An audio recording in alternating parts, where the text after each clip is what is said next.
To those of you watching on Facebook, on YouTube, kindly share the link, like, and of course, the comment section is always open for your contributions. I want to say a happy birthday to those of you who have birthdays today. Wishing you the best this year has to offer. Now, before we get motivated this morning, we want to talk about a message we received that needs your advice, professional or unprofessional. So what does this message say? I find myself in a situation where my parents want me to marry a man from our tribe. However, I've developed feelings for someone outside our tribe. I know my parents won't accept this, especially since the man they prefer for me is wealthier than the one I'm interested in. I don't know how to approach my parents about this. If you were in my shoes, what would you do? Nice one. Now, ladies and gentlemen, we received this message and this person needs your advice. The comment section is open. The number is on your screen. You can start sending in your contributions. Talking about getting ourselves motivated, we have a spoken word presentation from a phenomenal and stellar spoken word artist, none other but Mo Tani. Stay tuned. We'll be right back.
Hear the cry of a young boy in a city running wild. Hear the cry from a mother who just lost her only child. Hear the cry. She's not in the house. I have checked. She's not on the streets. I have searched. She's not in the speeches I will and have been making. Neither is she in the conferences and seminars I will be organizing and attending. For I have followed her tracks to the top of Mount Fako, down to the valleys of Rivandonga, and they told me there, she is not here. For our streets have become so empty, filled with that suspicious silence so rare. I am consumed by fear, so I wander so dirty and ask, I dare, was I peace?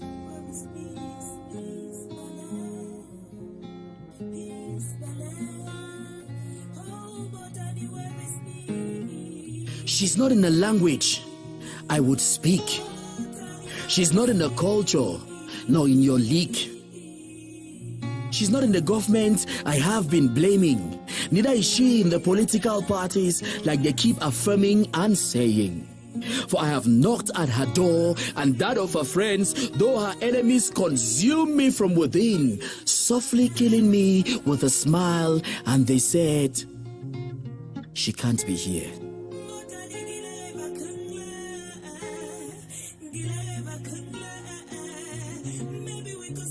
Let me drive you through history, down till you understand the story.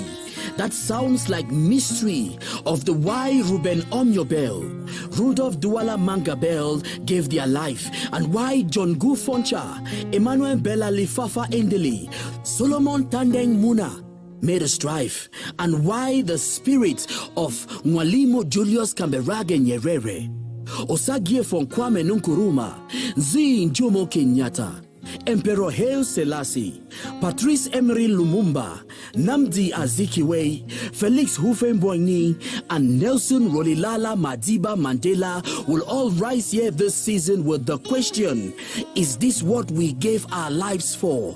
Please, make way for peace.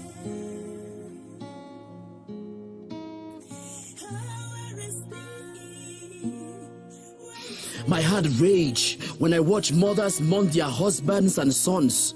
When I pass another corpse lying on the streets, lifeless, and all I do is pass and curse, not caring in essence that I am becoming heartless. So I ask in reverence, where is peace?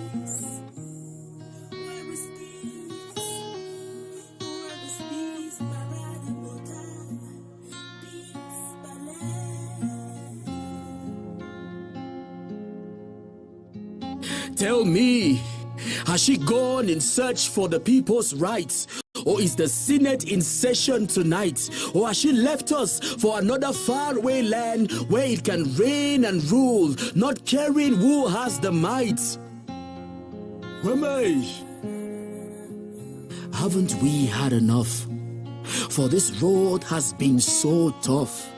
With droplets of bullets or popcorns we now recklessly call like rain on my roof.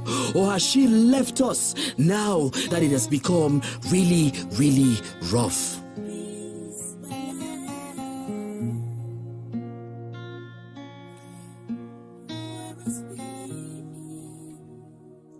There she stands and say, here I am, take me if you may. For you sent me packing when you decided to reciprocate the hate and allowed him treat you with contempt even though you were on the first date, hoping a magic wand will change the ill fate.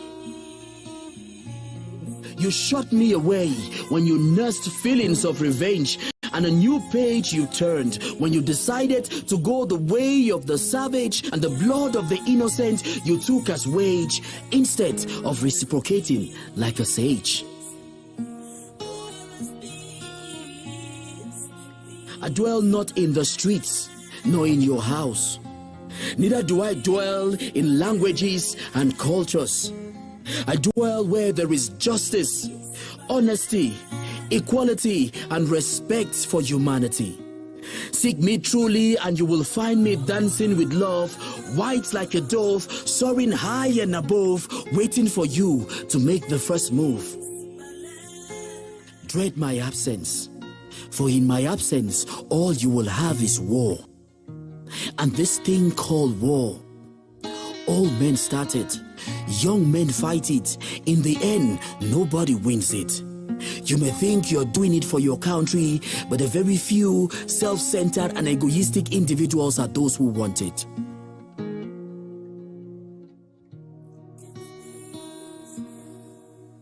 Where is the glory of the former days?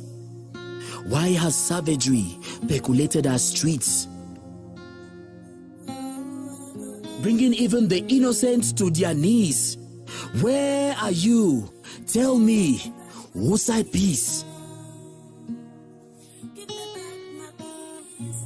Then she says, where humanity reigns over sovereignty and territorial integrity, there you will find me. There I will be.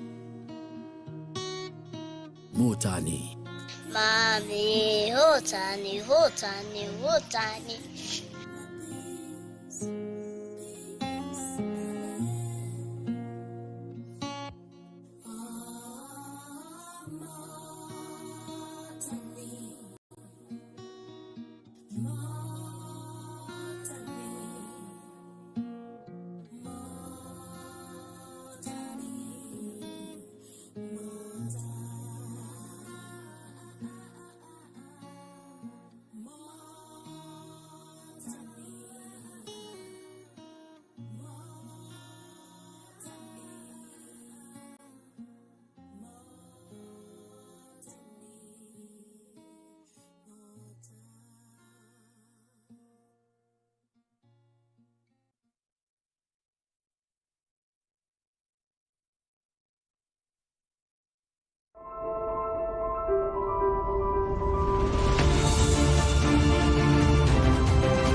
Thank you very much, Mo Tani, for that very profound message that you have passed across. Now, I'm hoping that you viewers have related to that, and that's enough motivation for us to ride on the show. Now, ladies and gentlemen, we are going to be talking fashion and style. What do we have for you? You will find out just now.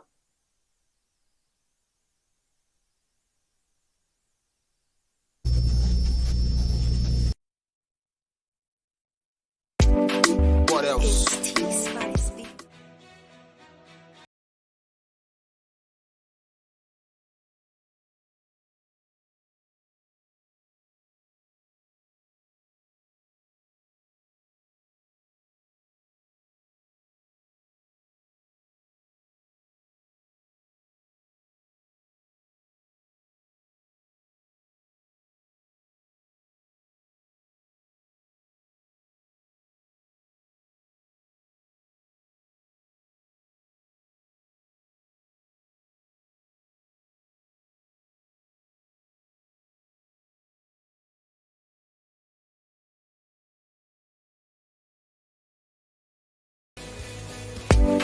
What else?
Now, ladies and gentlemen, I'm hoping that you enjoyed that fashion and style experience that we brought to you. Now, permit me welcome you into the learning lab of the show, Arise and Shine. And of course, you know who is on set. Your teacher, my teacher, Mrs. Schneider Williams. Good morning, ma'am. Good morning, Sybil. Thank you. How are you doing today? I'm okay, and you? I'm doing well. You look Cinderella-ish. Is that English? You look Cinderella-ish today. Whatever you say is fine. Right. I love the fact that we are in red. Did we plan this? I'm suspecting you How? observed me in the night. You monitored me. With your husband around, You how guys is know that how she possible? does it, right? You monitored me, Sybil. Well, guys, your teacher is looking all glammed up and beautiful today, and I'm very sure what she will teach us is as beautiful as she is. So, what are you teaching us today, ma'am? All right, ladies and gentlemen, good morning, and welcome to the Learning Lab. Yeah. So we are going to be finishing with what we've been treating for probably the past 2 sessions, and we are going to be looking at how to avoid conflict. Already we looked at how to deal with conflict. We looked at the possible causes for conflict. And of course, I'm still waiting for more points from you. You guys know you all two are my teachers, right? Sure. And then so today we are going to be looking at ways of avoiding conflict. All right. Of course, the ways of avoiding conflict are not very different from the ways of handling conflict, because one of the best ways to manage conflict is actually through what's that word? The words are escaping my brain too fast. Look for it. All right. One of the ways of managing conflict is by solving the problems before they erupt. Okay. So we're already going to number 1. You guys know these days I'm very sharp. I don't waste a lot of time. We like it like that. Right? Yes. Yes. So the number 1 is that you need to solve the problem from the root. You need to sort it out from the root before it escalates. So like I explained the other day, conflict always starts most of the time from the mind. It's not usually about what you see. It's not usually about what the person says, probably in the time of a heated argument or a confrontation. Yeah. But it's probably what the person has been thinking over time. It's probably a combination of 1 or 2 things which have been happening around. And especially, we've been talking about non-verbal communication. It's about observing non-verbal communication, which means that there is a skill that every human being is very important to develop, and it's how to be sensitive to non-verbal communication. Nice. People communicate a lot of things without actually saying them. And when you're sensitive enough to pick out the communication at that level, you can already avoid further conflict. So to a very little extent, there is already conflict, but we can still assume that since it's not yet in the lamplight, it's still at the level where it can be avoided. True. So let's say, for example, I just say something par hasard to Sibel, and I notice that she gives that, you get that look. Yeah. It's enough for me to believe that Sibel is not comfortable. True. So what's the best thing to do? I should not wait to do it 2-3 times and we get into a quarrel. Maybe I let it slide for a couple of minutes, and then later on I'm coming to Sibel to ask her, Sibel, I noticed that the expression on your face when I said this thing was not very good. Yeah. Could it be that it affected you in one way or the other? Sure. That's already avoiding a conflict, because to you it's a small thing, but it's probably something that was going into a very obvious stuff that you will not know. I remember one time, there are just things that happen sometimes. I was talking to a friend, and he's actually an orphan of both parents. But now it just slipped through me. I found him in a situation where he was thinking, and then I just passed a tap him. I said, "Why you should not like orphan?" So you get, before I realized that, oh, that expression is going to the wrong person. It's an expression that you can give to somebody who has both parents, and it means nothing. But to somebody who has lost a parent or both, it plays differently, right? It triggers emotions. So at that point in time, I felt how it hit on him. But I realized that even trying to comfort him at that particular time was not the best thing to do. So I just had to let it go and continue the discussion like nothing. But later on, I needed to come back and apologize and say, I'm sorry, I wouldn't hurt you intentionally. True. It just happened like that. So if we are looking at something like that one, the root cause is not just actually the statement, but is the fact that he has a memory that could easily be raised when I bring that thing. So what do? I avoid bringing up those memories that can cause that person feel bad through that thing. That way it avoids conflict. You never know. Maybe you said that thing today and the person just keeps it at heart and says nothing. And after a couple of weeks, you have a different quarrel. Especially, I like this our agenda. I talk a lot about this our agenda. Sure you do. And then one day you hear, the other day you first talk something about my mommy and my papa and make like say I know you get. So you need to sort things out early to make sure that they don't escalate. Number 2, active listening. I'm going back to it again. Most of conflicts, as we already established last time, is because people don't take time to listen and understand people's perspectives. You notice that in the middle of a quarrel, everybody just wants to be speaking.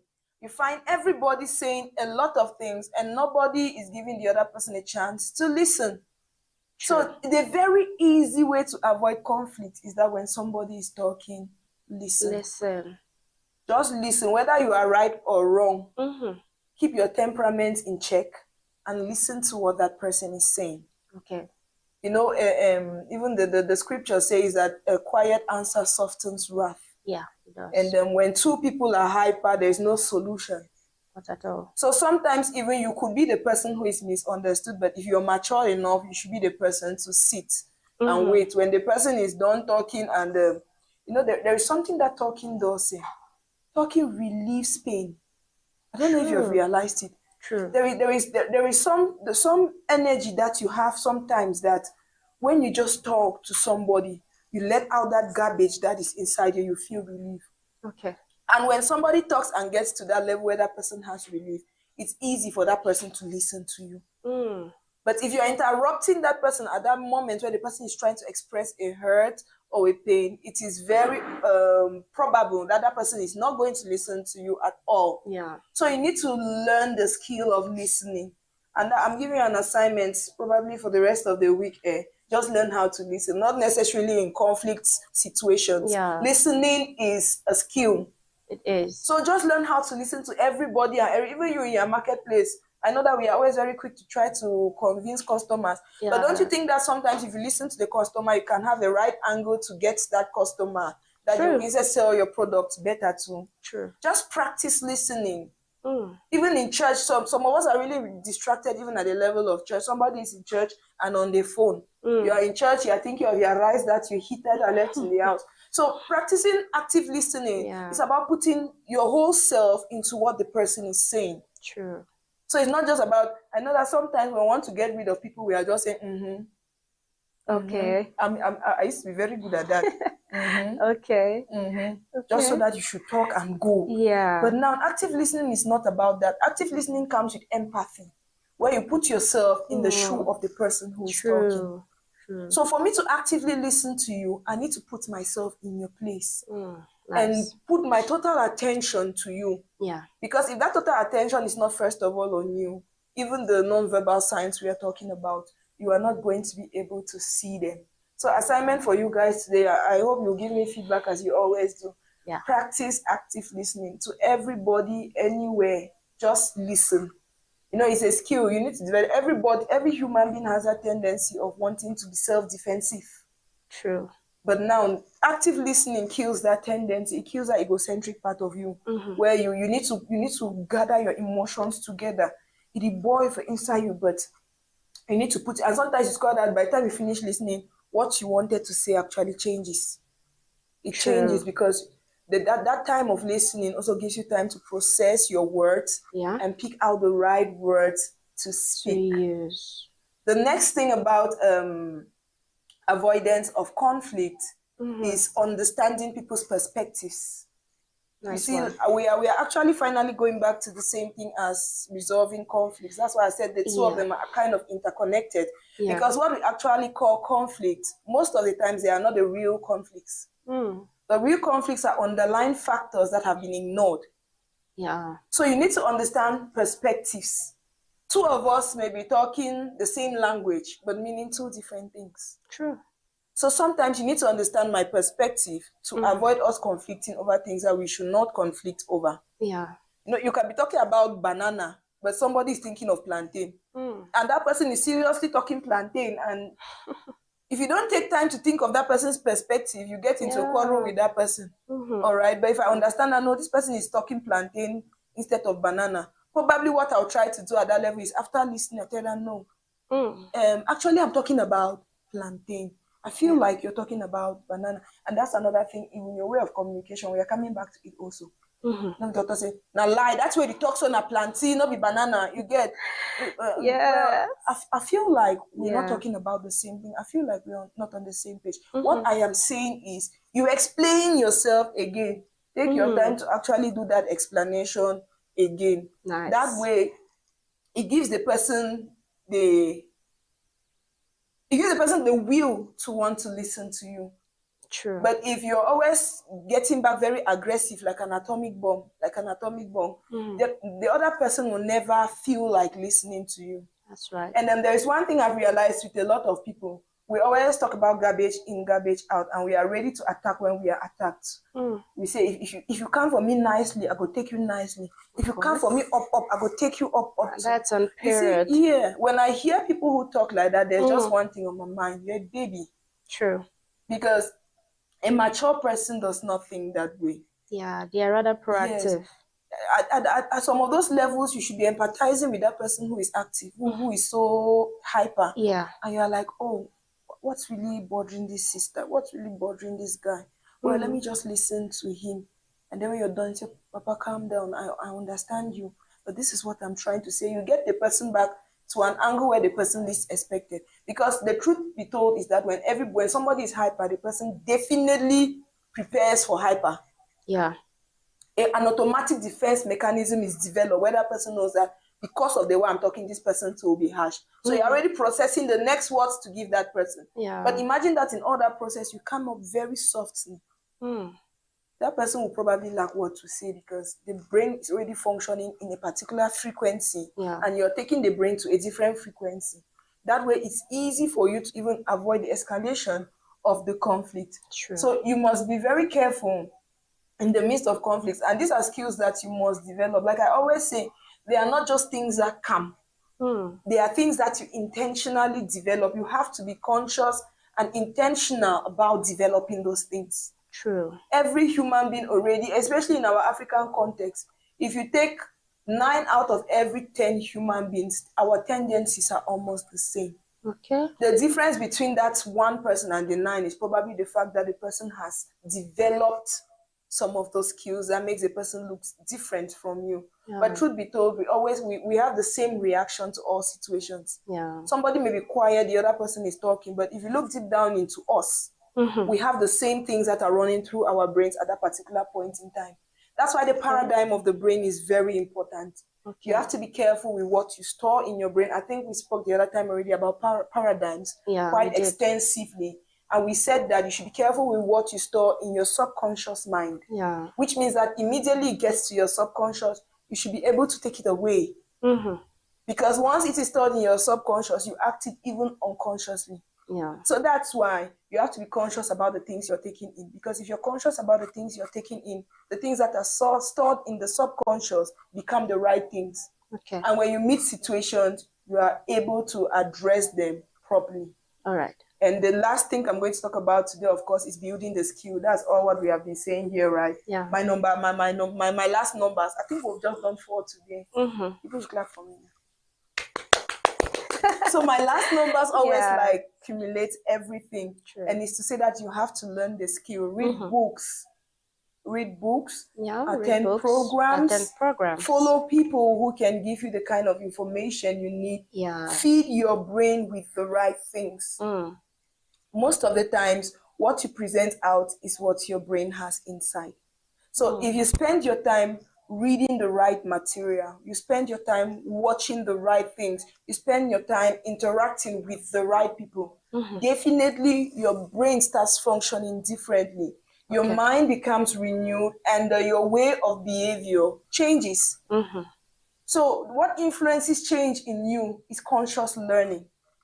No. There is an unconscious part of learning, of course, but I'm talking about the ones where you're conscious. Take an inventory of your life. Look at those places where you think that you need to work and intentionally work on them. I believe that character is the number one reason why there is conflict. People have different characters and people are unable to understand each other from our angles of behavior. Yeah. But now there is a certain pattern of behavior speak. You're going to end in the context of that spoon and you will not hurt the other people. Okay. A lot of people reveal secrets and that's where a lot of friendships fail. Because I confide in you as a friend and because we have a little misunderstanding, the little confidence I built in you, you'll spread what I said to everybody out of anger. Yeah. You need to be very careful with what you say in the midst of conflict, with what you say in the midst of quarrels or misunderstanding. Keep it contextual. And those are still skills which you should develop. Yeah. Count your words. Some people used to say, when you're angry, count the number of nails on the ceiling. I'm looking at this ceiling, there are no nails on it, so I don't know. But either way, some other people say you should count from 1 to 100 in your heart before answering. Yeah. Those are skills people develop because they know that they have a temperament. True. Somebody, you do something very angry, very annoying to the person, and that person just sits and is making you don't understand. The person is counting 1, 2, 3, 4. And before that person gets to 50, trust me, your response has changed. But people who can 1, 2, 3, 1, 2, 3. Do they even count? Do they even count? That's the question. You always discover that you have enemies everywhere. You're in conflict with everybody, and probably you're living alone. Why? Because you have not developed the right skills that can make you to live in a society. Remember, we always say that you cannot survive as an island. You need me as much as I need you. You can't live so for us to coexist, we need to understand each other, know our boundaries, know our values, and communicate properly with each other. I hope that after today, I'm putting together all our other 2 sessions, we are balanced. Today was just like a conclusion to say that conflicts are real, conflicts happen. Whether we know them or not, there is a conflict somewhere. Whether you know it or not, there is somebody somewhere who is a little bit angry with you or annoyed with you because you said something or you did something which you did not know. It's normal. Okay. But if you identify it, you should try to solve it. Okay. Avoidance is one of the ways of conflict management, but it's not always the best. True. You avoid what you will not go back to. But you need to also make sure that the person that you're avoiding with is in that same state as you are. If not for the sake of that other person, you should thrash it out. Okay. I always tell people that you don't live for yourself, you live for others. And so if there is the others around you are not comfortable, you can never be 100% comfortable. So go around your community now. Go to your workplace, go to your marketplace, go to your church. Just go to wherever you can, where you know that that person like that has an issue with you. Brother, it is not weakness. Sister, it is not weakness. Meet that person. Say, I noticed this, I noticed that. Can we sort it out? Can we talk it out? And then try to resolve your conflicts so that you can be at peace with everybody. That's what we have for today, and I hope that it helps somebody. Of course, it has to help. It has helped. Yes, beautiful viewers. Please give Mrs. Shinada Williams her flowers down there in the comment section. This time, I am that good student who is indulging you to be a good student. You will type in the comment section all the lessons throughout conflict management. And yes, Madam Shinada will be there waiting for you. Thank you very much, Mrs. Shinada Williams. You're welcome, Sibel. Yeah, so as you know, when you come, you are not going. I want to ask you a question. In this our century, do we still have tribalistic homes? Tribalistic families, tribalistic parents, and all?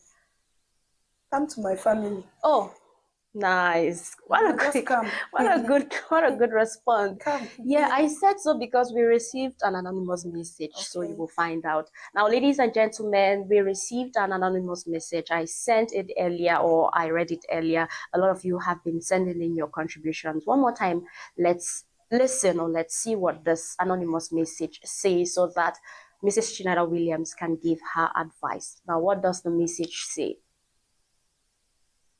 Okay, let's have it. I find myself in a situation where my parents want me to marry a man from our tribe. However, I've developed feelings for someone outside our tribe. I know my parents won't accept this, especially since the man they prefer for me is wealthier than the one I am interested in. I don't know how to approach my parents about this. If you were in my shoes, what would you do? That's the message we received. Now, Mrs. Shinada Williams, a lot of people are sending in messages. I'll give one and then I'll get back to you. Okay, this message says, "Good morning, Sybil. I understand how tough it is, or it must be for this person. If I were in your shoes, I would try to have an honest conversation with my parents. Explain your feelings for the man you like and emphasize that love and compatibility are more important than wealth. They might surprise you with their response." Okay, thank you very much. This person who sent without sending us the name. Now, if you must send us a message, kindly tell us your name and where you are watching from. Thank you. Mrs. Shinada Williams. Can parents just let children breathe? First question. Any other question? I really like it when you're precise like that. Yeah. I really need parents to let their children breathe. Let them breathe. Let us breathe. There is an age of upbringing. And I think that if as a good parent, you have planted the values in your child, from childhood, if this person is talking about marriage, it means that the person is no longer a minor. That person already has the values which you have implanted in him or her, and that person knows what he or she needs. Yeah. So can you just trust the judgment of that person, to choose the person whom he or she feels that they can walk destiny's path together with? I think the thing they do me some way, this thing with parents, parents, please leave us breathe. Please. Let me go now to the person who sent the message. Yeah. You're not getting married to your parents. You are not. You're getting married to a man or a woman. Unfortunately, you've not even identified if you're a girl or a boy, but you're not getting married to your parents. I always differ with this thing, and people have problems with me, but I like I always say, I'm biblical standard and I don't play with those standards. Yeah. The African culture says that marriage is between two families, but I differ with it anytime, anywhere. Okay. Marriage is between two people. Two people. I don't undervalue the family. Of course. I understand the importance of the family, and I understand that the acceptance of the family is also necessary. Okay. But my primordial is the two people involved. Okay. And I think that, first of all, if you have gone through your relationship and you think that that person is a person you should get married to, you should get married to that person. Irrespective of what the family says. No, I'm going to the family. Okay. Like I said, I like peace. Yeah. Let's look at how to handle the family. Yes, yeah. I like peace. I like peace, but situations don't always. Sometimes peace is going overrated. Yes. So yeah. What I'm saying is this: you need to create time. I think I'm going to agree with the person who just sent the message. You need to create time to let your parents see differently. Okay. But one of my restrictions when it comes to that is that I know what tradition does. You see parents who hold on to tradition. Yeah. You cannot break them. That's the honest truth. You cannot break them. Yeah. But the truth is that for the sake of peace, you need to try to be at peace with your family. Bring the spouse closer to them. Try to initiate a conversation and a relationship between the spouse and the parents, if they will permit. Probably through that relationship with them, you are able now to express who you truly are, and they are able to accept you. So you need to take your spouse or your potential partner close to your family. At the same time, you're the one who knows the mumu button of your family members. You need to make use of those mumu buttons also. So try to get to your family, get to your parents at the points where you know that you can easily get them to reason with you. Speak to them personally, explain your viewpoint, explain why you think that you should get married to that person. Bring your facts, bring your strong proof before them and tell them that this is the person. But let me tell you one thing, it's not going to be easy. It's going to be hard. It will be hard. Very hard. And one thing I've realized also is that relationship that strain before marriage never end up, which means that you need to stand your ground and you need to do it quick. Quick.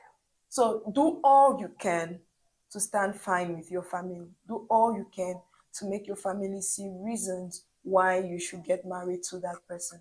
But if you know that that's the person you want to be with, you should end up with that person. Okay. The wealth of the other guy they are looking at. What if tomorrow that man becomes poor? True. See, there's a difference between a rich man and a wealthy man, first of all. That's the thing that people don't understand. Yeah. So probably what they are even looking at is a rich person. Just a rich not man, even a wealthy person. And a rich person can get poor at any point in time. At any time. Okay. So these are some of the questions you can even ask your parents. Okay, you're seeing that this guy is wealthy today. What if he gets poor tomorrow? Should I divorce the person and get married to another person, get married to the other person? Two, you're talking about tribes.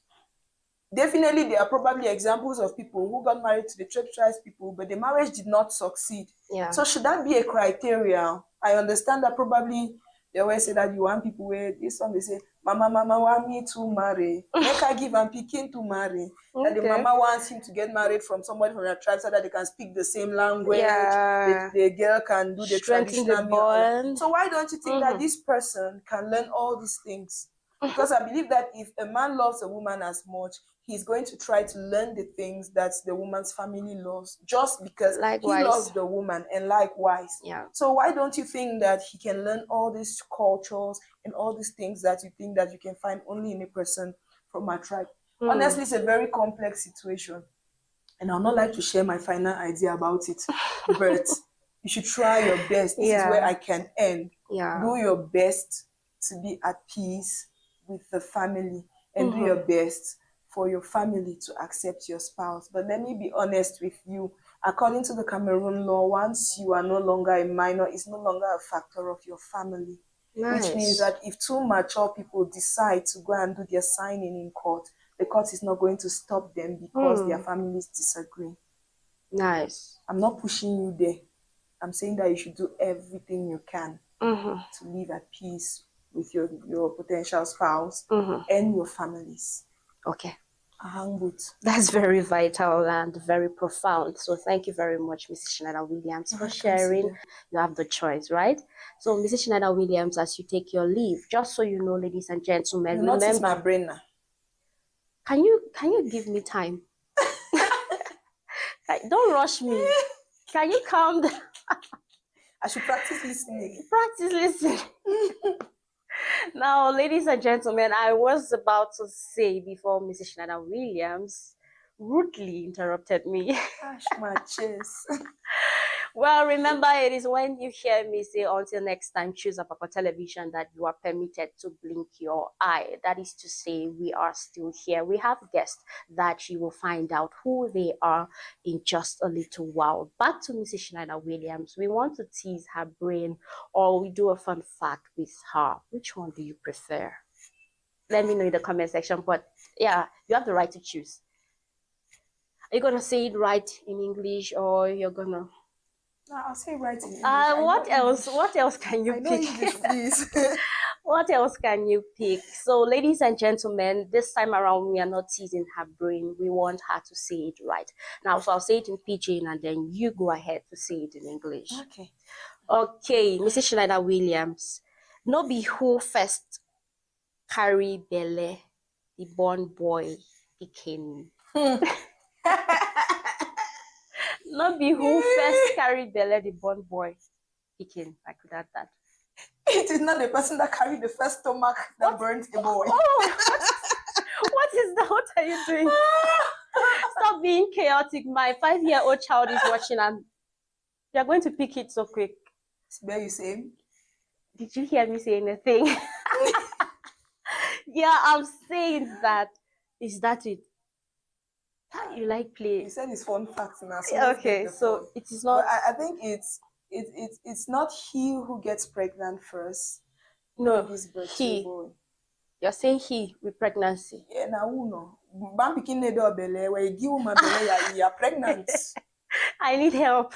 Don't they always say we are pregnant? Okay. Are you not the one who gave the stomach? Are you not the one who gave the stomach? You gave the stomach. You are pregnant. Okay, so that's it.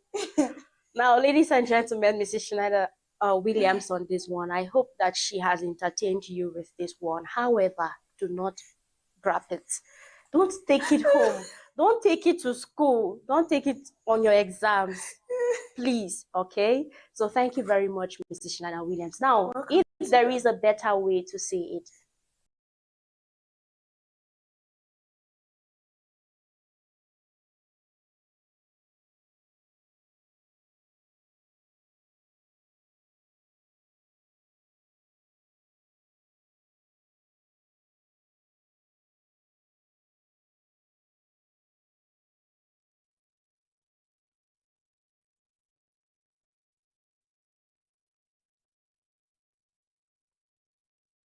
it should be reviewed from time to time, and there are certain things that are not very favorable for everybody. Parents should look into it. Traditional rulers should look into them and create ground for neutrality when it comes to them. I realize that there's a lot of problems in our communities today because of traditional barriers or cultural barriers, and which are things that are rather affecting a lot of people negatively than positively. So I think it's a call to us all that, irrespective of how beautiful our culture is, we should try to moderate. Let's practice some of those traditional norms with moderation, so as to make people to be able to live life to the fullest. Okay. That's it for me today. All right. Nobody you're saying hello to? Shasha. Oh, Shasha. Our prophetess. Shasha. She misses us. She has let me down. She has not given me a prophetic word for a while now. Well, we'll be having her. Shout out to you. A shout out to MC Protocol and to the entire Abaqua Television staff bench. Okay. About Drake, your place sleep always. You go enter ground Sunday. His place is always sleeping. Yes, his place is always sleeping. Okay, so thank you very much, Mrs. Schneider Williams, for coming on the show and delivering so well. Thank you for having me, Sylvia. So, should I say middle of the week to you? No, don't say anything. You have used it too much. It's okay. Yeah, it's okay now. it's okay. Yes, don't use it Thank again. you. Have a nice day. A better one for you. Now, Sibel. beautiful viewers of the show Arise and Shine, that is how you saw it in the Learning Lab with Mrs. Shanada Williams. Moving forward, it's a better time for us to take on a musical interlude, and when we come back, we will be receiving our guest. You find out, so stay tuned.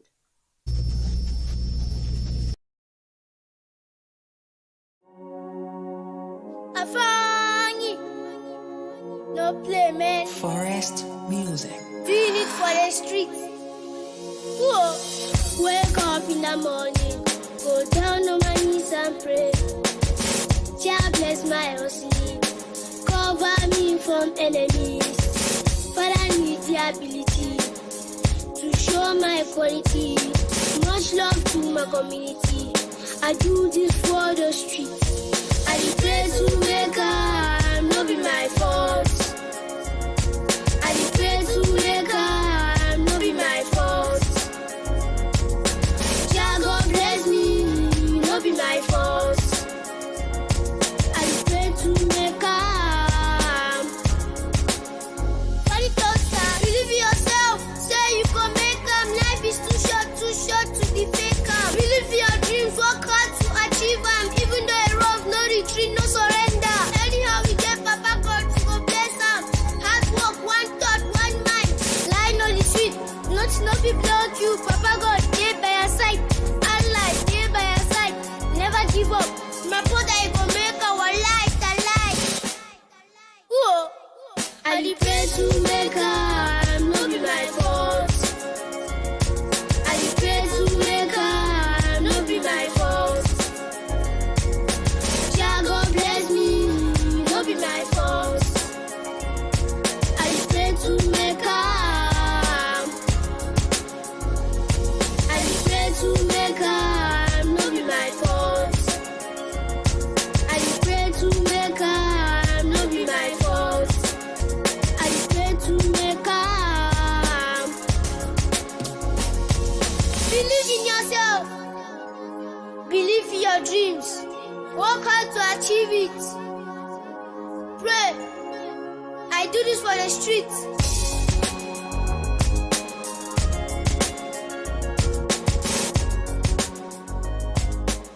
It's Big Blue Magic.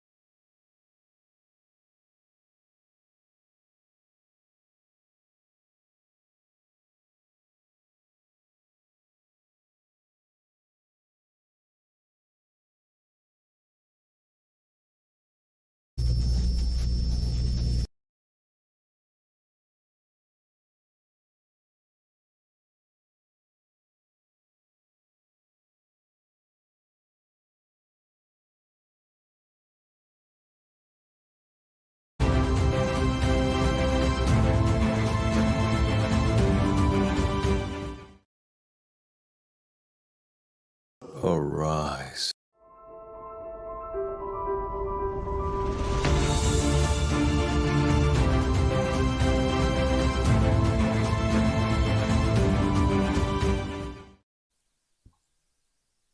Welcome back, beautiful viewers of the show Arise and Shine. Remember, the comment section is open. The number is on our screen for you to keep sending in your contributions. I want to say a special thank you to all of you who stayed tuned from the beginning right up to now. When we went on that musical interlude, I told you we are going to be receiving guests, right? So who are they? This time is not just the usual face, Dr. Brain Taro Quinji. He brought a Miss or Mrs. I do not know about, and her name is Miss Tessenta Achiri. Guys, clap for them. Welcome, Dr. Brain. Welcome, Miss. Is it Miss or Mrs.? Miss Achiri. It's so good to have you on the show.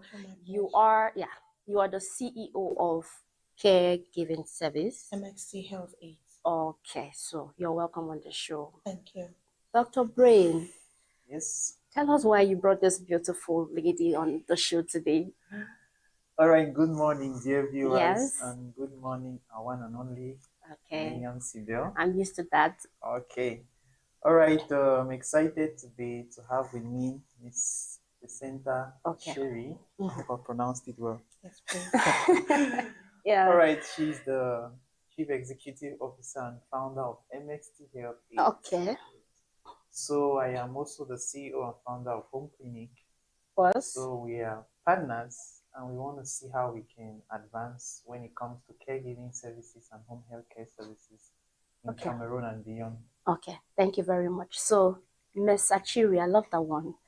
Yeah. Are there any people you want to say hello to before we ride on? Oh, Mhm. okay. I want to say hello to my team first, to Dr. Brain, Okay. and Nice. to you, Sibel, Thank and the you. entire Bako team, Okay. to my mom, who is the inspiration behind the company, Nice. Oh, that's so and sweet. to my dad. To your dad. Daddy, we love you. Okay, so thank you very much for coming on the show. So let's get straight to it. From your perspective, why are professional caregiving services so vital to Cameroon's healthcare landscape? Yeah, because so many patients spend so long in hospitals Okay. that they can actually recover fully at home. Okay. If you visit hospitals like the regional hospital, Mhm. Bingo and X, big Bingo and these big hospitals in the city, you Mhm. realize that so many patients, the hospitals are crowded with so many patients who can actually fully recover at home. Okay. So when you're done with your immediate care, doctor care, hospital care, Mhm. you don't need to stay in the hospital to recover fully. Okay. Professional home care is brought to you at the comfort of your home. Mm. Yes. So I think professional home care services, caregiving, professional caregivers are very important Okay. in our healthcare industry because you do not need to stay too long in the hospital. Mm. You can fully recover at home Okay. and you'll be given maximum professional care Okay. at home. Thank you very much. So, what are the biggest challenges your caregivers face in delivering quality care in people's homes? Limitations from family members. Okay. A lot of people have a different mentality about caregiving. Mm. So many Cameroonians think that you can just pick one mama behind the house or a Yeah. family member to come and take care of your loved one who is sick. Mhm. But what we don't know is that what that your loved one needs Mm. is professional care. Yeah. For example, maybe someone passes out. Can that True. mama do something? Come to think of it. Yes. Mm. What can she do? Mhm. What if maybe a stroke survivor has a seizure? What can Yeah. that mama do? So this Yeah. is where professional care come in. And one of the challenges we face is we Mhm. believe that the importance of professional caregivers is very small, but it is Yeah. actually very big. Okay. That person you just want to pick from the family or from around the quarter cannot do up to half of what a professional, very sensitized about professional home care Home care services. services. Okay, thank you very much.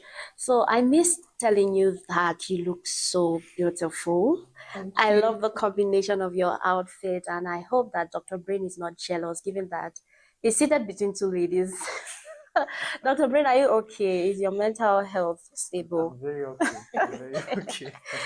So I'm Thank coming. you, Sibel. Yeah, you look so nice. So let's get to Dr. Brain. Why do you believe home health care is critical for the future of Cameroon's healthcare system? All right. Thank you very much. Before I dive into that Okay. question, you would understand that there's a lot of problems when it comes to healthcare accessibility in Cameroon. Okay, true.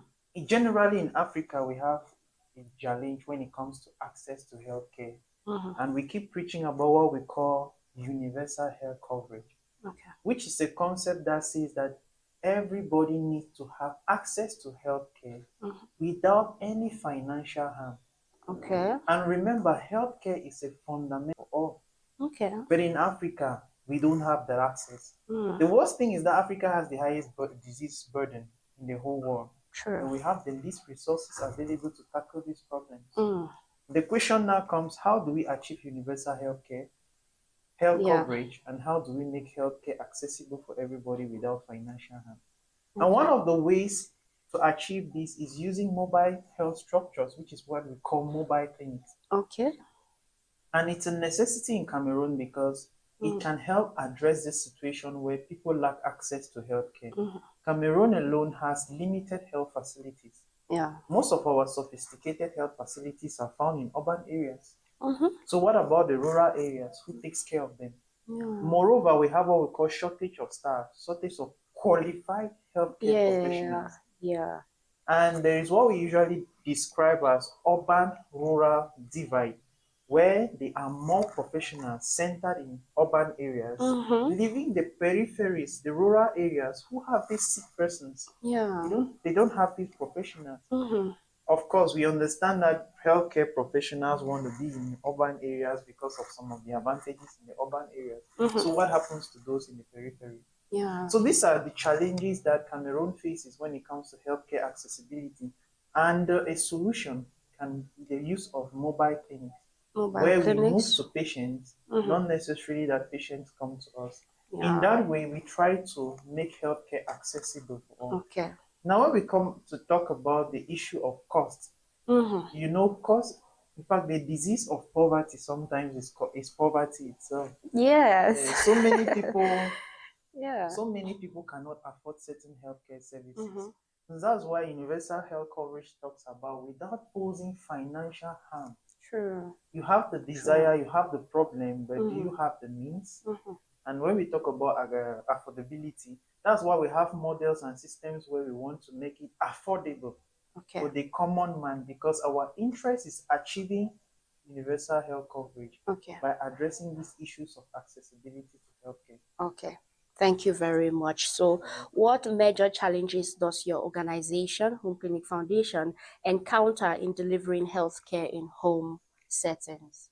Oh, thank you very much for that question. We have a series of challenges, but one of the most important challenges here is awareness, because most people are not aware of this possibility of having healthcare assistance at home. Okay. Remember, we are not replacing health structures. We are only an extension. That means we're working hand in glove. Okay.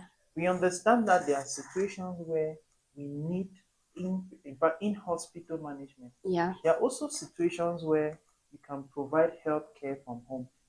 And of course, there are systems where the government used to work with community mobilizers to manage minor illnesses at home without the need of bringing them to the hospitals, because those are things that could be managed at home. Our interest is to promote a lot of primary healthcare services, but without replacing health structures. We are merely an extension. So one of the challenges is awareness. Many people don't know about this, and even accepting it, so many people are still scared of accepting such services. So this issue of awareness is one of the major barriers towards acceptance and use of such services. Okay. And the second one too is issue of logistics. You know, you might want to provide healthcare service, but do you have accessible roads for mobile healthcare professionals to move around? And another one too is healthcare professionals. Like I said earlier, we have what we call urban-rural divide, where you have a lot of qualified healthcare professionals centered in the urban regions, and then the rural areas have very little of them. Now that we have this module of mobile clinic, we need healthcare professionals within these localities. So it poses a challenge to our structure, where we don't have these available healthcare professionals in the periphery. But however, we also have strategies in order to address this. But these are the three major challenges. We have awareness, we have logistics and accessibility issues, and then we have healthcare professional challenges. Okay, thank you very much. I'll get back to you. Let's get to Miss Achiri with a beautiful smile. Okay, so how does professional caregiving help bridge the gaps left by traditional hospitals and clinics? It actually brings um, quality or professional hands Hmm, to the nice. comfort of your home. You attest with me that some people recover better and faster at the comfort of their home. Hmm, Some hospitals are some of the reasons why people take longer to recover. okay. Hmm, Some hospitals, I don't really need to give the titles, but I know we all have. Dr. yeah, you Brian, have you understand what I experiences. mean, right? Definitely, I Yes, Yeah. and you said you have an experience. Mm-hmm. Some hospitals are the reasons why people take longer to Yeah, recover. Let me tell you a short story. It's very short. no My problem. mom, some years ago, Mm-hmm. normally I have the gift of taking care of people. Okay. Yeah, it's inborn. Gifted. Yes. So my mom was very sick, Yeah. and we were admitted in one of the government hospitals here in town, and they were rather they made a mistake, a medical mistake. I don't know, they were giving a different treatment for something else. Okay. So yeah. So as curious as I was, I realized that my mom, every time they give her an injection intravenous, right? Intravenous. Yes. So they give her, every time they give her an injection, she gets worse. Okay. Yes. So as curious as I was or I am, Yeah. I tried to find out why Why my is mom that? is rather getting worse. Mm-hmm. I realized that it was a mistake. Hmm. And I did my own, small, and then Fast. they took her back home. Mm-hmm. They flushed her system, took her back home. And in 3 days, my mom was fine. Wow. So I just want you to know that professional home care is it's actually is the unsung hero in the care industry. Nice. It's the unsung hero in the care industry because we bring you these professional hands, compassionate care, right at the comfort of your home. That, trust me, there is nothing you only because we sustain. Hospital treat and they let you go. And we sustain. Okay. We help you through your healing process until you arrive there. Even if it's this patient that the doctor has already said, oh, you can only live 3 months, you can only live 6 months. There is something called end of life care. Yes. Yes. As sad as it may sound, end of life care is real. And it is very professional in a way that you might not feel it. You only feel the impact maybe when the person goes. Yeah. But there is a process. There is something professional caregivers do that, not just to the person that is going to have the end of life, but to the family, the immediate family around the person. Okay. So there is something that professional caregivers do. So we have quality, compassionate, and care that brings hope right at the comfort of your home. Okay, I love how passionate you are saying it. I think I feel like I should come to you for some, pampering. She says she's really good, like it's a gift. I'm blessed. Okay. It's inborn. Guys, so we have someone here who can pamper us. So you can always, of course, at the end of the session, we will know how to get to you. And of course, they should know about the Home Clinic Foundation already. So moving forward, can you share examples of how quality caregiving has transformed the well-being of patients and their families? Yes, exactly. But not mentioning names because we have a confidential no problem. agreement. I have seen someone who used to go for dialysis 3 times a week. Now he goes once. Because our professional caregivers pay attention to what they eat. Okay. What they drink, okay, how they live, how they sleep, everything. Okay. Yes. I've seen someone who was actually bedridden. A client, or everybody I'm giving an example, our clients in the company at MXT Health was actually bedridden. Yeah. At least she's able to walk up to 20 steps. This is a woman that could she could not even walk. She was bedridden. Yeah. But now, because our caregiver would massage, help, just this basic physiotherapy. Yes. Just the massage help her to work, assist her with mobility. Because that's one of our main services. Yeah. Yes. Okay. Assist her with mobility. Of course, pay attention to what she eats. Very important. Yes, very important. Because what you take inside of you is very important, right? Yeah. Exactly. Yes. Exactly. Okay. So I've seen a bedridden woman stand up and she could even move 3 steps. I've seen a stroke survivor go 3 months without a seizure. This is someone who used to have seizures at least 4 times a month. Wow. Okay. Okay. Thank you very much. Very, very professional, Auntie Dr. Brain. I agree with what you just said. So over to you, Dr. Brain. How do your services complement or even extend the care provided by hospitals and health centers? All right, thank you very much for that question. And before I dive in, she said a lot of amazing She said a lot things. already. And I want to lay emphasis on the fact Yeah. that there's a difference between a professional and somebody you just pick, say, come and take care of my mom and my dad. Okay. That's why we have professional health and professional caregivers. Yeah. Yes. There's a slight difference between caregivers and healthcare providers. Okay. So, but a caregiver is not just a random person. They have an understanding of the health aspect.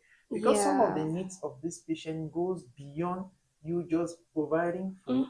So professional caregivers understand both the medical needs and equally the physical needs. Maybe they have some also the mental ethics they health follow. needs. Okay. Yes, because everything about somebody's health, if our health is holistic, True. it's not just physical, mental, environmental. Yeah. There are so many things caregivers address because they are professionals. They know. That's why you see stroke survivors. They are able to go without seizures because they follow certain details that a normal person you pick from anywhere to bring home will not do. Okay. And that is why we keep saying that awareness is one of the things that is still limiting us in Cameroon from using such services to the fullness of it. And of course, affordability, like I said, but that's another thing we'll address later. Yeah. So when we talk about us being an extension of health structures in Cameroon, it's because we understand that certain diseases cannot be managed in a hospital forever. Can you manage diabetes in a hospital forever? No. Can you manage cases of cancer, maybe end stage in a hospital environment forever? No, you cannot. And of course, there are certain primary healthcare services that you can provide from somebody's home, at the comfort of their home. For example, vaccination, maybe treatment of malaria, simple respiratory tract, urinary tract infections, and equally promote awareness because you can educate patients about their environment and certain things once you visit them at their homes. In that way, you're promoting primary preventive practices. Nice. Yes, those are things that we can offer from the comfort of the homes. Of course, our health structures, which are limited, are always supercharged. Sometimes you go to the hospital in the morning, you return in the evening without seeing a doctor twice after leaving the laboratory. Yes. I know what I'm saying. A lot of people can relate to this. Yes. But these are some simple things that you don't necessarily move to the hospital. Yeah. A nurse, a doctor, or whosoever can come to you, address your issue quickly. And you're okay. So we are not looking at the hospitals as a competition. We are looking as an extension. Where certain like you said. cases where you will not manage in a hospital forever can be followed up from home. And secondly, remember that some people have this comfort being in their environment than being in the hospital. That sometimes prolong the recovery time. I can relate with that. And then at home too, you have this environment where families can understand what the patient is going through and provide a supportive environment for them. And that speeds up recovery, to be honest with you. But when you're in a hospital, you keep seeing white here, there, your mental health, and then for as long as you stay there can become a challenge to you. And moreover, this can also help financially. Staying too long in the hospital is of also course, a it's financial costly. burden. Yes, the family. It's costly. But if you can have home recovery mechanisms, which are good, like I said, it's not a competition to the hospital. It's not extending. Of course, we'll free these hospitals to attend to cases that are very necessary for the hospitals to tackle it. Okay. Emergencies or several complicated diseases. Okay. While handling every other thing that is handled from home at home. Okay. So that is a little bit of. Okay. I hope it answers your question. I hope it answers my question, and I hope that you viewers are catching up. I love the way they are doing it. Very simple, right? The language is easy. You know, remember the first time Dr. Breen came here, he was proving, oh, doctor, I must bring the terms. I wanted Sibel to get confused on her shoe. I don't understand. But now he's adjusted. So I'm just saying that to say you're doing well. Okay, Dr. Breen, I have this other question for you. In your experience, particularly, what impact does high quality home health care home health care have on patient recovery and family life? Oh, thank you very much. I mean, we have discussed at length. I was already talking about some of those already. You were doing that already. Keep it again simple and emphasize. Yeah. Home care services is not just, like I said before, competition. Yeah. It's an extension of care where we work in synergy with patients that leave the hospital. Because we understand certain diseases cannot be managed entirely in the hospital. Okay. But we know that if properly taken care of at home under the supervision of professionals, things like medication follow-up, vital signs follow-up, we can always make sure a patient at home is at a good state of health. Of course, there are never really emergencies in life. They are just things that were unnoticed. But home care services prepares and gives us the opportunity where we can monitor patients and detect some of these things that are going wrong so that we don't have emergencies. True. Yes, if we build in systems, because what we do in our home clinic is we don't just want to provide home health care, we want to provide a means of continuous monitoring, remote monitoring.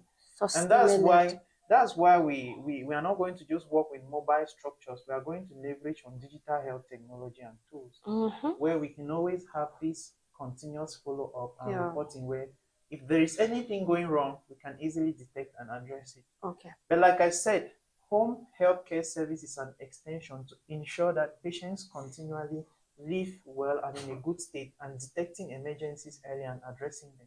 Okay. Which is going to be very supportive to health structures. Okay. And secondly, like I said, prolonged hospital stays is a burden financially to the family. So by reducing it and promoting home healthcare services, we are also helping the family to save money. Yeah. Remember, universal health coverage is about providing health without harming the people. So that is a way of reducing financial harm.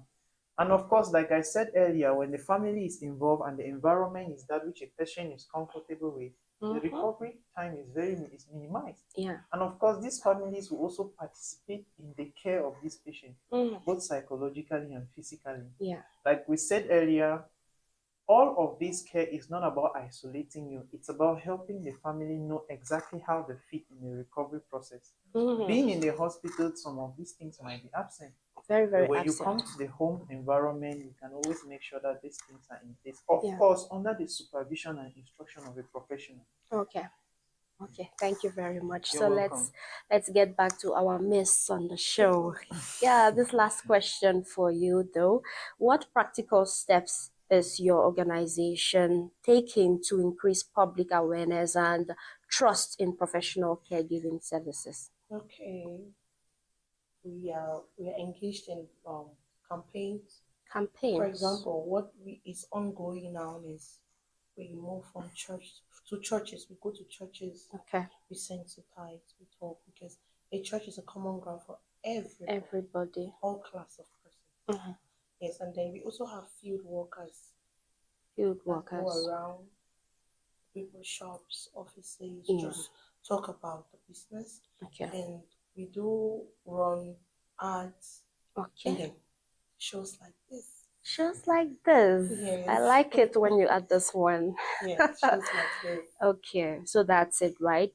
Okay, I'll come back for details on your organization particularly. Okay. So let's get back to Dr. Breen. What strategies are you implementing to help communities understand and embrace home health care? Well, you've said a lot already, and I'm sure you've mentioned them. Lay emphasis. You don't always wait for my questions. Yeah. Well, because it's a passion. Yeah. I'm truly passionate about this. And it's just flowing. Yes. Mhm. I can say a lot, but I try to be very contextual. Yeah. So talking about strategies, remember I earlier mentioned awareness is a problem. Yeah. So in order to promote awareness, we use Mhm. TV programs like this. And again, I'll keep thanking about Quartz Television Yeah. for such an amazing episode on Arise and Shine. You're And welcome. our hosts, of course, You're she's welcome. always doing an amazing You're job. welcome. So Yes. we want to raise awareness Mhm. because lack of information is truly what makes some people not seek for certain services. Okay. Some people can afford, but they don't just know that it exists. True. So that is the first thing. And we do this through partnerships using TV, radio, like we use CTFM. Yeah. Then our partnership with MXT is also for us to synergize and raise awareness through our platforms, through Okay. arts and the rest. Okay. And beyond that, we also do church-to-church campaigns. We've done a campaign at the Full Gospel Church here at Bianche. Mhm. We've done it at the Presbyterian Church. So we go from church to church where we do some mini campaigns and then we raise awareness of what we do. Okay. We also do it around the neighborhood, like our recent campaign at Old St. Agnes, Mhm. where we did the community campaign from door to door. We moved from door to door at Okay. Old St. Agnes. Okay. And we instructed, we educated, and we Mhm. also offered services where we had to screen and vaccinate against hepatitis B, commemorating the World Hepatitis Day. So these are some of the strategies we are using Mhm. in order to raise awareness and also sharing testimonies of these persons who are benefiting from these Yeah. services so that people realize that it is realistic, it Mhm. is true, it is, it is something they can Viable. rely on and trust. Yeah. So we know that it's timid at the beginning, but we'll keep doing it. And Mhm. of course, we will soon also launch our mobile application where Okay. those who are literate and have internet access to will begin to see the things we do. And of Mm. course, they can get in contact with us, book appointments at home, or they can come to our head offices where we have Okay. these facilities to address them. So these are some of the Smart. strategies we are employing in order to Okay. make this awareness possible for everyone to get and also for them to trust our services. Okay. Thank you very much. So this time it wasn't that very calm because we had Miss Achiri here, so my voice was kind of off. Though Dr. Brain will still sit in his shell and be like, I'm a soft doctor, but we understand. Okay, so thank you both so much for coming on the show Arise and Shine to create this very pivotal awareness. We are grateful. So before we get to more of the details on how accessible you people are, let me engage you in our topic of discussion. Okay, so we received an anonymous message.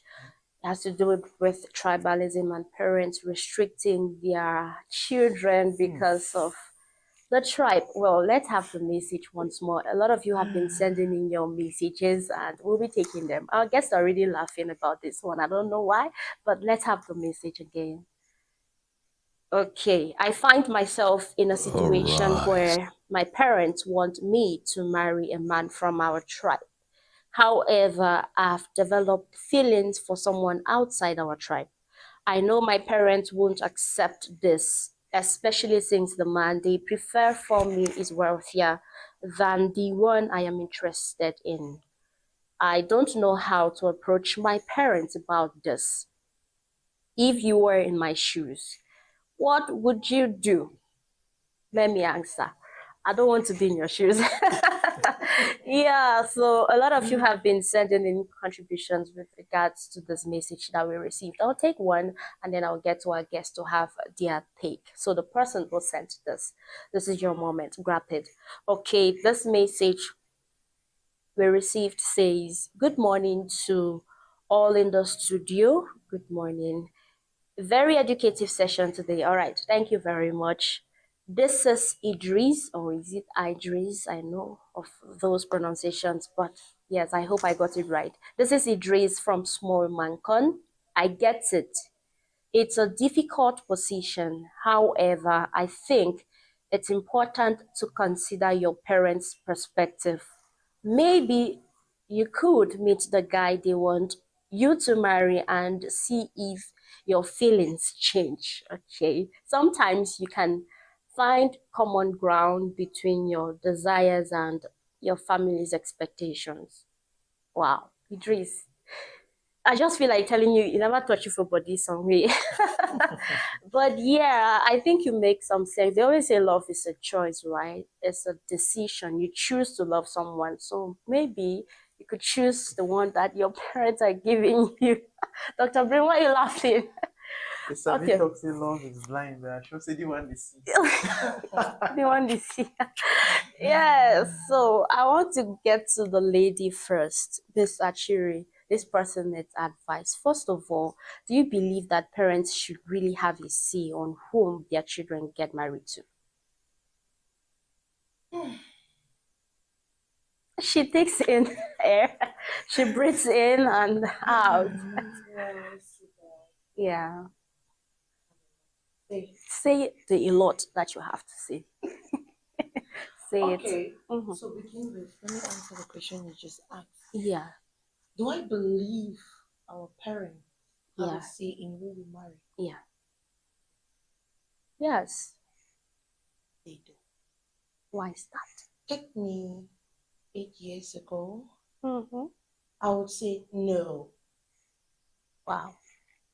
But ask me today and forever, I will say yes. Yes. Okay. Okay. Like I'm feeling you. It's okay, right? The show for the two of you. Yeah. No, but don't go. Yes. So let me just elaborate on what I just said before I dive into the Yeah. main It's thing. okay. They always say, you see this thing, they say a man, a father or mother who is sitting down, what they can see, no matter how tall you are, you cannot see. You cannot get This there. goes beyond that statement. Okay. Your mom sees what you don't see. Okay. I want you to take note of the fact that everything I say, most 80% of the time when I'm talking to people in conferences or even on a show like this, Yeah. I use my life experiences. I don't use people's experiences. Okay. Yeah. Okay. I use my experiences. All right. Okay. Your mother, let me focus on the mom, because our fathers, as a woman, my father, what makes me happy is what my father will give me. Yeah, I come from such a home. Okay. So let me go to my mom. My mom will not give you what makes you happy. She'll give you what she knows it's good for you. need. Yes, not what you want. Okay. What you need. You know, there's a difference between a want and a need. Okay. Yeah, of course. Exactly. So your mom, if your mom says, please, don't just be too quick to say, no, it's who I want, it's what I want. No, it's who I love. This word love is what has sent many people into the wrong marriages. Yeah. This word love is what has kept people in the wrong marriages, wrong relationships, Sent people in the wrong pit. friendships. Okay. Because love is in friendships, relationships, marriages. Yeah. So when, as your parents say, oh, marry this person, pause. Try to know their reason. Get to have an in-depth discussion with them. Okay. In-depth. Yeah, an in-depth, especially with your mom. If your mom is still alive, talk with your mom. Okay. Yeah, talk with your mother. You know why? You're in love with someone else out of your tribe. This might not sound well with everyone watching you. Love fades. Love fades. Yes, it does. In quotes. How? Well, don't answer that anyways. Right on. Love fades. Yeah. There is something in marriage called see finish. See finish. I'm attacks learning. If it attacks you, okay, you'll be left with nothing but that's why if there was nothing that was binding the two of you people apart of love, it would break. It makes sense. It will break. If see finish comes in and the only thing that was surviving the two of you was love. Love is important. Love is what makes the romance beautiful. Okay. But something beyond love should bind the two people together. So maybe your family is looking at what is more than love. Are you getting to money? No. Okay, I hope so. And I also want Yes. you can attest with the fact that when you talk about tribe, there are some tribes that, oh my God. Please, I am a very traditional woman.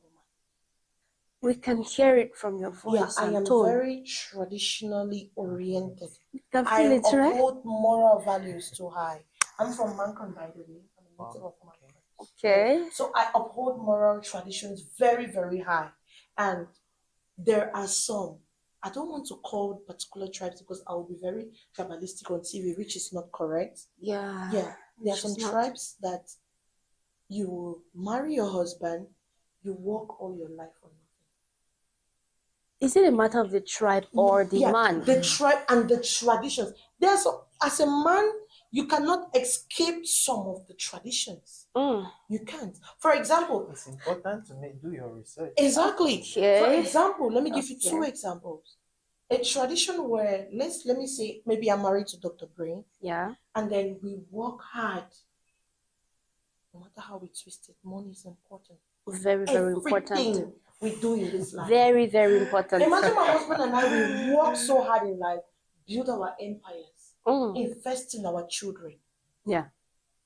Build the commercial avenue is not just for particular people, right? No. My husband and I can own buildings in commercial avenue, right? Yeah. Maybe we build these empires, invest, and then maybe when my husband dies, everything is taken away from me. And because of traditions. Is that the kind of marriage we want to get into? Okay. Do you understand? Imagine a tradition where the brother of my husband needs to sleep with me to confirm if I'm a virgin. Ew. Yes. Do your tradition. As a traditional woman, I read a lot on these things. Okay. Yeah. Imagine a tradition where on the first night of our wedding, while we are meeting as husband and wife, maybe the aunties of my husband are inside the room somewhere or outside at the door listening if I'm going to scream, because for them to confirm if I'm a virgin or not. Okay. Wow, we see where you're coming from. These are the things we don't pay attention to. Traditional. Go back to your parents. Very traditional. Have an in-depth discussion with your parents. The one of family taking away everything from the wife and the children, it happened live. I was just about 7 years old, and that thing has never left me. If you go back to where I was raised, families know this story. Okay. And so many families will refuse their daughters from marrying from that particular tribe. Of course. They're frustrated. I mean, they took everything, and that woman just left that house with few dresses and 5 boys to raise. That's tradition. Wow. Tradition. And yeah, whosoever send the post, financial assurance. Dr. Brain is laughing. It will be an embarrassment if you marry someone you love and you're begging urgent 5K from someone. That hits hard. The embarrassment does not go just to you, but it goes to who you marry. Okay. Dr. Brain, we were having a discussion. I was saying, I'm a very hard worker, by the way. It's evident. I'm a visionary woman. But guess who will take all the credit? Your husband. My husband. Just like that. You just come to work for man. I don't understand. They will not say, oh, the center who works so hard. No. Okay. They will say, Mr. A's wife. Okay. But I think those are people with very myopic mindset. I just want to come in to say maybe, yes, you've had those experiences. There are experiences like that. But that doesn't apply to everybody. An experience doesn't mean that, oh, that's the experience of everybody. We don't use one to, conclude on everything, right? I was coming to that. Okay. You'll come to it before we get to Dr. Brain, right? Yeah. I feel like we should get to him first we are being biased when we are now talking about, oh, I will work hard and my man will get the credit, Mr. A and this. Let me get back to you, Miss Achiri. I see you have a lot to say. I told you at the beginning. Yeah, and I blame myself for saying you can say a lot, so I just had to let you go on. No, it's fine. Okay, so Dr. Brain, just step in. You've been breathing in and out, you've been laughing, you've been like, oh, this makes sense, okay? You see this, let me not say this thing. This union called marriage. The union called marriage. It was created by God. Okay. In fact, it is there right from the beginning. God created male and female and so on. Yeah. So for me, one of the most important things is that before family, let the foundation be right, and it should be God. Nice. I actually believe that, like I keep saying on TV, with God, all things are possible. All things. Okay. Oh, not so. Yes. So there are certain barriers where I believe that, humanly speaking, you might not break, but if God is the one behind, it will be possible. It will be possible. There are situations where people had these hinges from the beginning, but they got breakthrough. I've also listened to testimonies and situations like that. Okay. And in a nutshell, I concluded that it was because God was ahead of them. He is the author of the marriage, whole issue of marriage. Yeah.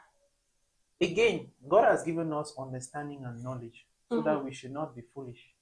Even the Bible says that before you build, count the cost, do calculations, do things. Do not be tossed to and fro. Exactly. Yeah. That's why God has given us the ability to reason, to listen.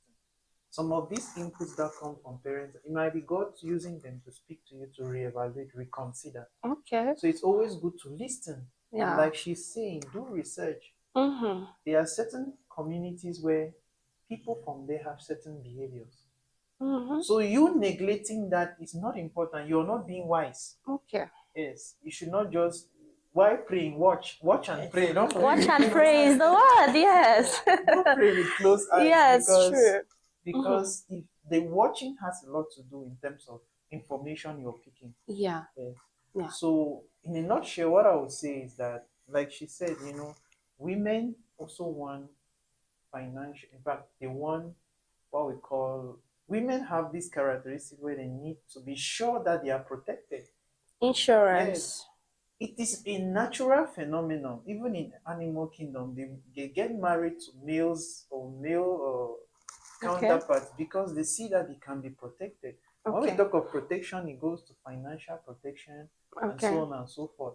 So a woman wants to be protected. Wants to be sure that herself, her unborn kids are going to have a future. Yes. Let me ask you, when a man comes to ask you out, don't you consider those qualities? Of course I should. Yes. I do. It's not wrong. It's natural. It's natural for you to consider those things. Okay. And of course, I hear they say, when you say a man is handsome, it's a man that should have something in the hand. And that's why some of us men, we struggle day and night to be handsome. You need to struggle. Yeah, because, we want to also be males. Yeah. Because we know as a man, you need that. It's not about the structure of the biology. Yeah. It's a role of responsibility where you assume on a woman. Okay. Yes, and a woman has to verify if you are that man that can assume that role in her life. Nice. But in a nutshell, go back to God, watch and pray, do your investigations. Don't ignore anything that comes from your parents. Okay. Because they come with a lot of experience, and sometimes they may be telling you things that because you are so filled with your dopamine and so love. Yeah. Remember that most of them stay long in marriage not because of those emotional heights. They disappear. What keeps them now are the things that you may not know, because at the moment you're talking, you're still filled with all of those. That love is still. So the word "see finish" was really. So by the time you get into the whole thing, what sustains you is what your parents are seeing. They're looking at that emotional state, and they're like, "Let me show you the future before you make a decision now." No. So that's what I can say as far as that's concerned. Okay, thank you very much. So since the lady has much to say, just a little more, just a little more now, and we are good to go. Yeah. Okay. Regarding this anonymous. Yeah, just a message to her. Okay. I just want you to know that your family is very important before you get into marriage. Okay. If you try and your family is let go, that's a very bitter advice. Don't follow love, you regret it. Don't fall in love. Don't follow love. Okay, don't follow love. Yes, you regret it. Okay. I will not even show my words. There are moments in marriage that you will need your family to fall back to emotionally. Okay. So imagine that family is not there. Okay. Who will you fall on? Okay. Friends, they will mock at you. We'll fall on your story. Dr. Brain and I will fall on God. Sorry. Okay. But yeah, right now. They will mock at you. Yes. God, yeah. But do you believe that there are signs? God works through men to men. God works through men. Yes. That's fine. Okay. I am also a believer of we don't taste God, right?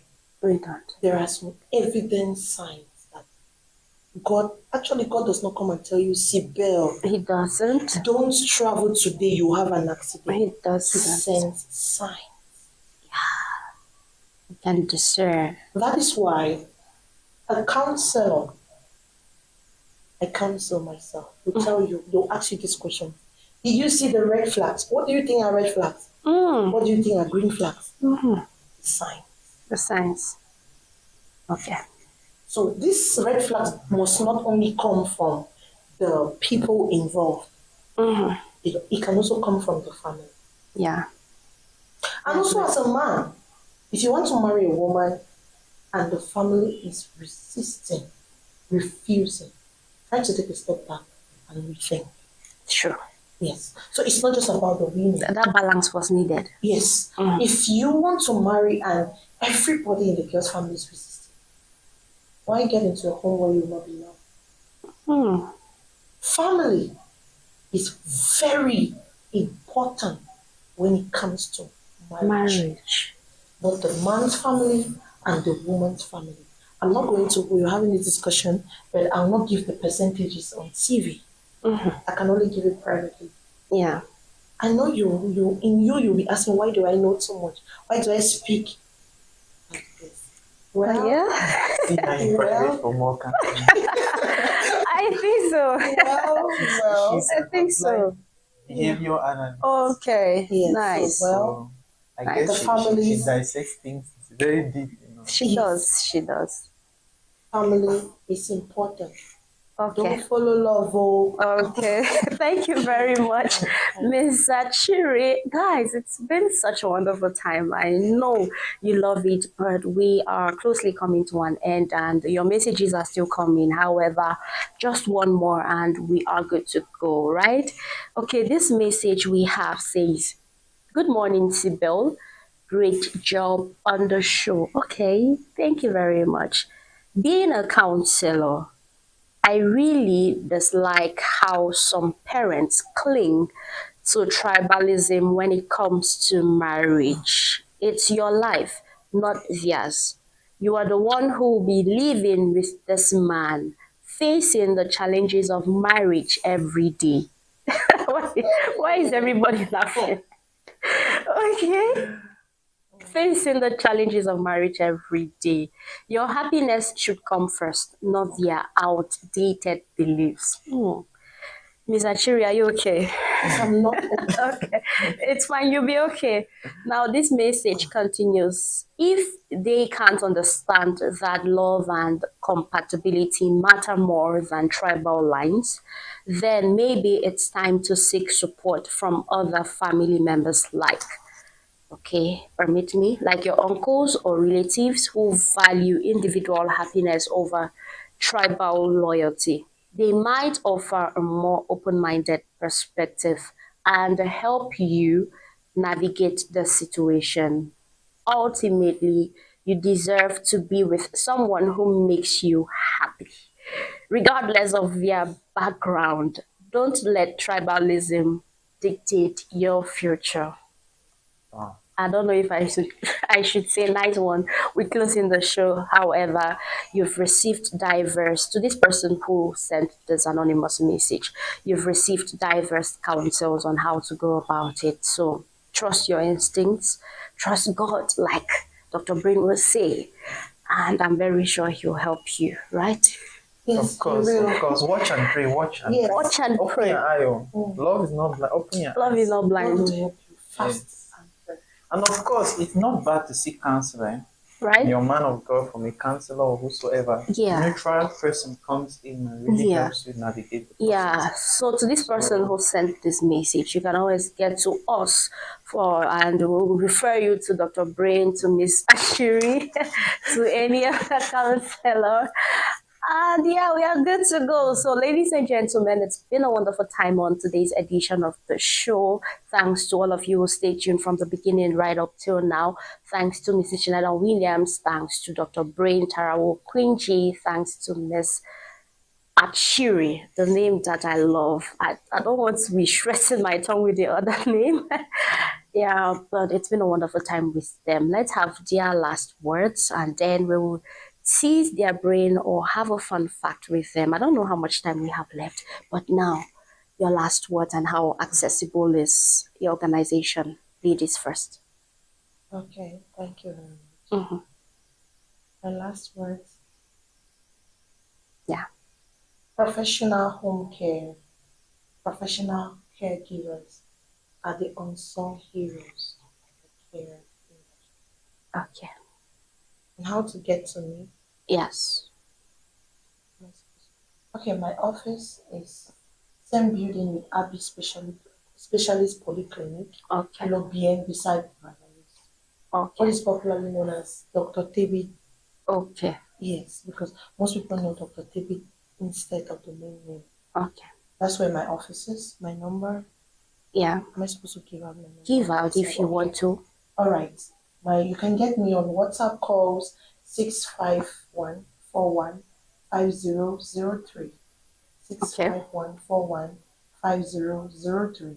Email atecenter@gmail.com. Okay. On Facebook. Tecenter@chiri and MST Help 8, our Okay. main page. All right. LinkedIn, Tecenter@chiri, TikTok, MST Help 8. In Okay. fact, Tecenter@chiri on all All social media platforms. All right. Thank you very much. Over to you, Dr. Brain. Oh, thank you very much, Sibel. And Welcome. permit me just quickly say Home Clinic Foundation and Home Clinic are actually two things working hand in glove. Home Okay. Clinic Foundation is a civil society organization that wants to promote healthcare, in fact, with the goal of bridging healthcare inequalities in Cameroon. Okay. While Home Clinic's mission is providing quality healthcare services at your doorstep, Okay. while leveraging on digital health technology to assist that. Okay. So, once more, like Ms. Ashiri just said, these home healthcare services and caregiving services are actually the hero, which is not often emphasized in Cameroon, Yeah. but which is a solution that is going to bring us to achieving universal health coverage by 2030. Okay. It is possible, but we have to be aware, we have to accept and use these services. Yeah. While we also have from policy right down to the persons that are involved, as citizens of the nation, we have to be able to incorporate this into our healthcare system. In that way, we can be able to make sure that health is accessible despite geographical barriers, disabilities. Everyone can receive healthcare at the comfort of their doorstep. Okay. And that is going to be very, very important when it comes to addressing the health issues in Africa, not Okay. just Cameroon. All right. Thank you very much. So we are found at Osenages and also at Brazzaville Junction. We have our two offices there. Osenages, one at Brazzaville Junction. We are on Facebook. We are on LinkedIn. You can always see us there and also get our contact information. You reach out to us. Definitely, when we launch our application, it will be available on Play Store. You can just download, sign up, and then you can get to us for Okay. home service or any other thing. We'll Okay. attend to you. Again, we are working hand in glove with our partners, MXT and other partners. So you can always get to us through them, you know. Okay. Yes. So that's it, right? Exactly. Okay, thank you very much, my exceptional guests, for coming on the show. I want to tease your brain before you take your leave on today's edition. This time will be soft. Yeah, so this is a review. Miss Achiri, over time, Dr. Brain has been coming on the show, Rise and Shine, and for all of his editions, I've been the one helping him to get the answers correctly. So this time, I don't know, you're going to help me. Like, I don't want to be the one to help him. Just help him get it right because I know he won't get it right. All right, ladies and gentlemen, let's tease the brains of Dr. Brain and Ms. Achiri, and of course, yours, right? So what does the reader we have for you today say? Okay, what is made of water? But if you put it into water, it will die.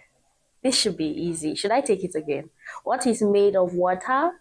But if you put it into water, it will die. Now, the comment section is about Drake. I'm going to kill you. The comment section is open. The number is on your screen. If you can get it correctly, let us know. But Drake is trying to reveal the answer, which is not good. So back to our guests. Who goes first? Should I say ladies first? Of course, I give her because she has the floor. She has the floor. Okay. What goes into water? Yeah, What is made of water? But if you put it into water, it will die. Your time is ticking. Water. Water. Water is made of water. Sylvia knows I'll have the answer. And I've been having the answer. I don't know why she says she's always been helping me. So because you have this one now, No, you not feel because I have like this one. I've always been having the you answer. always been having it. Okay, so Miss Achiri, you say water is made of water. I don't know. I just see that you're not good at riddles. No, I'm not good at it. Okay, so this time around, after Dr. Brain, do you really have the answer or should I help you? My only worry is what are you going to give me if I have the answer right? Well, I'll give you your flowers. Just like how you gave me flowers the last time. We'll just be sharing flowers and we're good to go. Anyways, I'll be more scientific here. Oh, okay. Well, like the last reader, I told you that dog walked on water. And it was a form of water called ice. Now. Yeah, so ice is made of water. I see what you're ice doing. Goes into water. Okay. Melts and dies. Okay. I see what you're doing. Far from the truth. You're right. You weren't far from the truth. It's not the truth. She gets it. But yeah, you tried. That's the essence of brain teasers. So you think out of the box. So whatever comes to mind, you can drop it. So I just feel like I have to clap for Dr. Brain still. In as much as inside me. I never wanted him to get it, but he got it. So he has his flowers. It's been a wonderful time with you all. Thank you so much, Ms. Achiri, for coming. And I hope that Dr. Brain will keep bringing you. Even if he doesn't, please come. Yeah. Thank you, Sibel. Yeah. I think I can I get a hug? After the show. After the show, right? Yes, I really need a hug. Oh my goodness. You can feel that she's gifted. Oh my goodness, guys. This time around, I'm being dashed a hug. Do you know how priceless that is? Come on. I'm such a blessed girl. But then, until next time, you have some people you want to say hello to while you take your leave, Dr. Brain. Yeah, again. Hello to. I want to say hello to my mom, my late grandfather, who was an inspiration to a lot of things I do today. Okay. To my amazing family, the Queen's family. And of course, I want to say hello to our amazing volunteers, hosts and shares, those online, offline. You're doing a marvelous job and rub Nyanga for back for Hey. Just like that. All right, Ms. Achiri, some people you want to say hello to who are watching. Every time it comes to MXT affairs, the first shout out goes to me. Your mom? Yeah. Nice. I know she might not be watching you live now, but she'll be. Of course, they can always go back to it on Facebook and on YouTube. Yes. Okay. So my mom, a very big shout out to her. Big. My daughter, who is also a support, inspiration. I love it. My amazing singer, partners, Dr. Brain. Shout out to you, the entire home clinic, MXC, all my volunteers, caregivers, and even my client. You know, I always greet. You know, I always extend love. Yeah, and so such a lovable person. And every other person that is making this dream come true. Okay. And also shout out to you, Sibel. Flowers received, unlike Dr. Brain, I will still receive. Thank you so much. Okay, you guys do me a favor. You both are gonna say, keep watching Arise and Shine only on Abakwa Television. Keep watching Arise and Shine. Let's do a countdown to it. Okay. Dr. Brain is used to this, so you're looking at my viewers, your viewers. All right. In 3, 2, 1.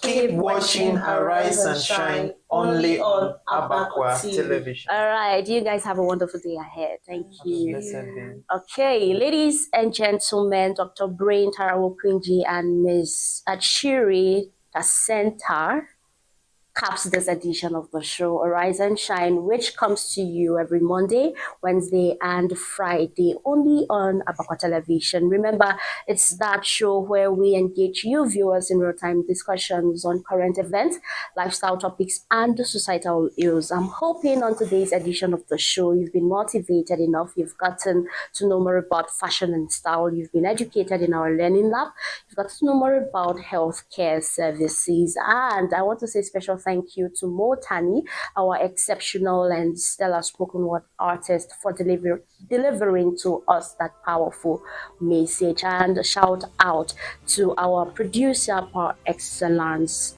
David Baudreg, and to all of you who contributed on today's edition of the show. Thank you very much. If you haven't followed Abakwa Television on Facebook, on YouTube, and our page on WhatsApp, kindly do so. Rounding up, I have been your wonderful host, Manyam Sibel. Until next time, choose Abakwa Television. Bye.